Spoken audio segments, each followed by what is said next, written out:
In this video, we're going to talk about the distance and midpoint formula. We're going to start with the distance formula.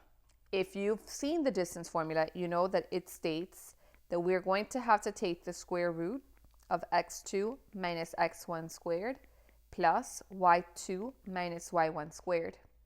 Now, what I want to do before we actually do problems using the formula is that I want to show you where the formula comes from. So right now, we're going to pretend that we don't know anything about this formula. And what we're going to do instead is come up with it. To do so, we are going to start by plotting two arbitrary points, that means two random points, on the coordinate plane. So the coordinate plane has the x and y axis, and we are going to start by plotting two random points, two arbitrary points.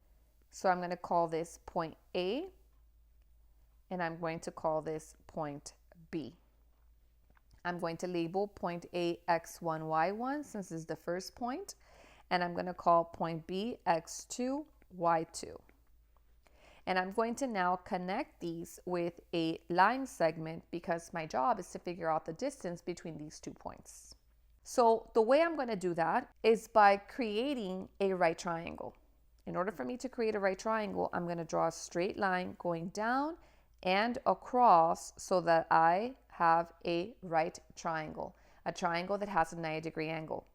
In doing this, I'm going to introduce a third point to this graph. This point, I'm going to call it point C. My question to you is, what is the ordered pair for point C? Most of you might be thinking that point C is the point x3, y3. And that's a very logical answer because you notice that point A is x1, y1, point B is x2, y2. So you're like, point C is going to be x3, y3. However, this is not the correct answer because x3, y3 would mean that this is a random point, and it really is not a random point because it is anchored to form a right triangle. So whatever the x coordinate for point A is, this point C has to have exactly the same x value. So we're going to call that x1. Whatever point B has for its y value, okay, which is y2, that has to be the same y value for point C. So we are going to call the y coordinate y2. So now point C is the point x1, y2. In geometry, we are going to use capital letters for points and lowercase letters for sides. And we're going to label the capital letter and lowercase letter the same one opposite of each other. So opposite of point A, I'm going to label this side little a. Opposite of point B, I'm going to label that side lowercase b. And opposite of point C, I'm going to label that side lowercase c. Now that I have these sides labeled, I can go ahead and use the Pythagorean Theorem in order for me to figure out what is going to be the distance between point A and point B. The Pythagorean Theorem states that in any right triangle, a squared plus b squared is equal to c squared. So my job right now is to figure out how long is side A.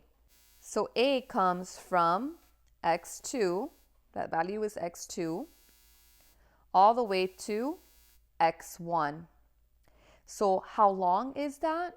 We're going to have to find the difference. So the length of side A is going to be the absolute value of x2 minus x1. And you might be wondering, why am I using absolute value? Distance is always positive, and so right now we're finding the length of side A. It has to be positive because there's no side. You've never measured something that has a side and measured it to be a negative number. So absolute value just makes sure that answer is going to be positive.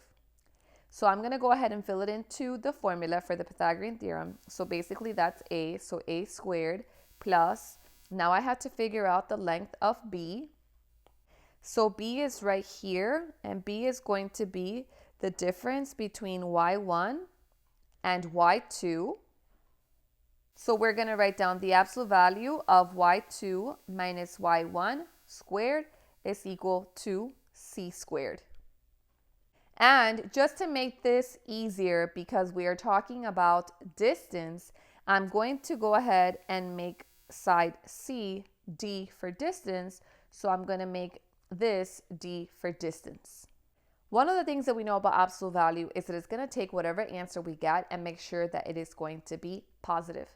But right now, what you have is absolute value raised to the second power. When you raise any number to the second power, that answer also has to be positive. So right now, by having both absolute value squared, it's redundant. That means it's overdone, and it's not necessary. So instead, what we're going to do is drop the absolute value signs and just keep parentheses. x2 minus x1 squared plus parentheses y2 minus y1 squared is equal to d squared. And so we're getting really close to getting the distance between point A and point B, because in the equation that we've written, that is equal to d squared. But my job is to just find d by itself. So what we're going to do to get rid of that square is to take the square root of both sides. When I take the square root of both sides, I'm left with d by itself. And what you have left now is what you have come to know as the distance formula.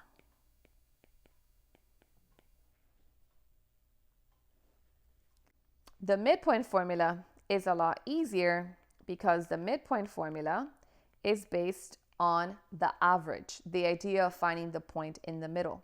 So to find midpoint, all we're going to have to do is find the average of x2 plus x1 divided by 2 and y2 plus y1 divided by 2. So this answer, midpoint, it has to be an ordered pair because every point is of the form x comma y. Now we're going to use these formulas and apply them to problems so that we can figure out both the distance and the midpoint. Directions. Plot the following points on the coordinate plane, then find the midpoint and distance between the 2 points. My first point is negative 7, 5, so I'm going to call this x1, y1, and I'm going to label 3, negative 4, x2, y2. I'm going to go ahead and plot them on the coordinate plane. Negative 7, positive 5 is going to be right here. And the point 3, comma, negative 4 is going to be right here. So our job is to figure out the distance between these two. We're going to use the distance formula. So the distance is equal to 3 minus a minus 7 squared plus negative 4 minus 5 squared. Minus minus is a plus, so I have 10 squared plus negative 9 squared. 10 squared is 100, negative 9 squared is 81. So this is equal to the square root of 181, which is approximately equal to 13.45. Now that we figured out the distance, I'm going to go ahead and erase this so that we can go ahead and have enough space to show the work for the midpoint. To figure out the midpoint, I'm going to take the average, x2 plus x1 divided by 2, y2 plus y1 divided by 2. So the midpoint is going to be 3 plus negative 7 over 2, comma, negative 4 plus 5 over 2. I end up with negative 4 over 2. Negative 4 plus 5 is 1, so that basically gives me 1/2. Negative 4 divided by 2 is negative 2, comma, 1/2. So that's the midpoint. And then I always like, especially if I'm graphing it, to check to see if that makes sense. So I'm going to plot the point negative 2, 1/2, and sure enough, it does look like it's in the middle. Moving along to question number 2, we're going to go ahead and do the same thing. We're going to find the distance and the midpoint. I'm going to label this x1, y1, x2, y2. So the distance here is going to be the square root of 0 minus negative 3 squared plus 4 minus negative 2 squared. Minus minus in both cases here is going to be a plus.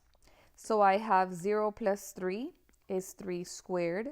4 plus 2 is 6 squared. 3 squared is 9.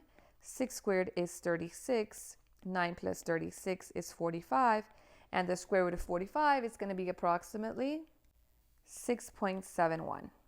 To find the midpoint, we're going to take x2 plus x1 divided by 2, y2 plus y1 divided by 2. 0 plus negative 3 is negative 3 over 2, or negative 1/2. 4 minus 2 is 2, and 2 over 2. This is basically negative 1/2, comma 1. And your teacher might want you to actually leave the negative 3 over 2 as a fraction, but it's basically negative 1.5. Let's go ahead and plot the points. Negative 3, negative 2, 0, 4. Now let's plot the midpoint, negative 1.5, comma 1. And sure enough, it does look like it's in the middle. Go ahead and pause the video and do number 3 by yourself. See if you get it right. So in number 3, we're going to start the same way. x1, y1, x2, y2. The distance is the square root of x2 minus x1 squared plus y2 minus y1 squared. Negative 1 minus 4 is negative 5 squared plus negative 3 minus 2 is negative 5 squared. Negative 5 squared is 25 plus 25, which is the square root of 50, and that's approximately 7.07. To find the midpoint, it's going to be the average. So x2 is negative 1 plus x1 is 4 over 2. y2 is negative 3 plus y1 is 2 over 2. Negative 1 plus 4 is 3 over 2.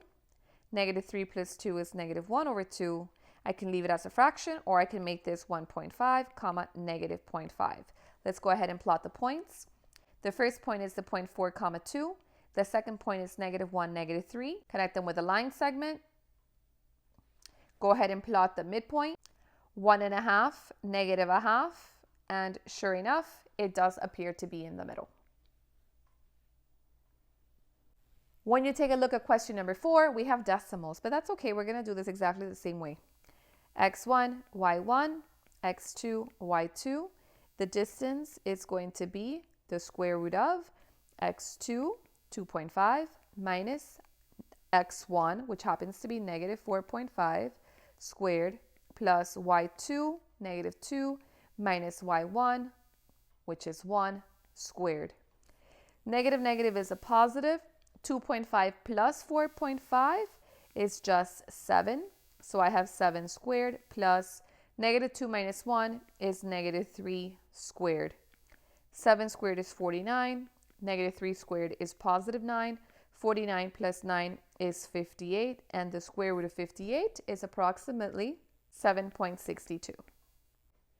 The midpoint, it's going to be 2.5 x2 plus negative 4.5 divided by 2, comma, y2, which is negative 2 plus y1 divided by 2. 2.5 minus 4.5 is going to be negative 2. So I end up with negative 2 over 2, comma, negative 1 over 2. So my answer is negative 1, comma, negative 1/2, or negative 0.5. So now let's go ahead and plot the points. Negative 4.5 is between negative 4 and negative 5, comma 1. So then we're going to plot the point 2.5, comma, negative 2. Connect the 2 points with a line segment. And let's go ahead and plot the midpoint just to see if in fact it does make sense. So negative 1, negative 1/2 is right there, and it does look like it's in the middle. Hope you found this video helpful. Remember to subscribe to my channel for more help with math so that you can say, yes, I can do math with confidence. Until next time, thanks for watching.